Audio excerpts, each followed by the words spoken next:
வணக்கம். திருப்பூர் வெள்ளையங்காடு பகுதி அருகில் உள்ள திருவிக்கா நகர் நாவிதன் தோட்டம் பகுதியை சேர்ந்தவர் பாலமுருகன். இவர் வேலைக்கு சென்றுவிட்டு வீட்டிற்கு செல்வதற்காக திருவிக்கா நகர் முதல் வீதியில் நடந்து வந்து கொண்டிருந்த பொழுது இருசக்கர வாகனத்தில் வந்த 3 பேர் கொண்ட மர்ம கும்பல் பாலமுருகனை வழிமறைத்து தலையில் சரமாரியாக வெட்டி முகத்தை சிதைத்து கொலை செய்துவிட்டு தப்பி ஓடினர். கொலை சம்பவம் குறித்து தகவல் அறிந்து விரைந்து வந்த தெற்கு காவல்துறையினர் வெட்டப்பட்டு முகம் சிதைக்கப்பட்டு உயிரிழந்த பாலமுருகனின் குடலை கைப்பற்றி பிரேத பரிசோதனைக்காக திருப்பூர் அரசு மருத்துவக் கல்லூரி மருத்துவமனைக்கு அனுப்பி வைத்தனர். தொடர்ந்து சம்பவ இடத்திற்கு திருப்பூர் மாநகர காவல் துணை ஆணையர் வனிதா IPS, உதவி ஆணையர் கார்த்திகேயன் மற்றும் 50க்கும் மேற்பட்ட காவல்துறையினர் விரைந்து வந்து விசாரணை மேற்கொண்டனர். மேலும் மோப்பனாய் ஹண்டர் வரவழைக்கப்பட்டு விசாரணை மேற்கொள்ளப்பட்டது. மோப்பனாய் ஹண்டர் சிறிது தூரம் சென்று மீண்டும் கொலை சம்பவம் நடந்த இடத்திற்கே வந்தது. மேலும் காவல்துறையினரின் முதற்கட்ட விசாரணையில்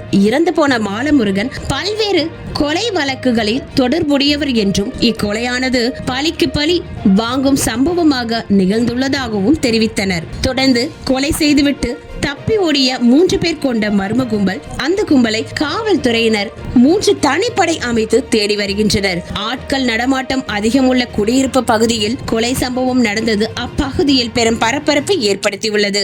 செய்திகளை உடனுக்குடன் தெரிந்து கொள்ள சப்ஸ்கிரைப் செய்து எங்களுடன் இணைந்திருங்கள் எப்போதும்.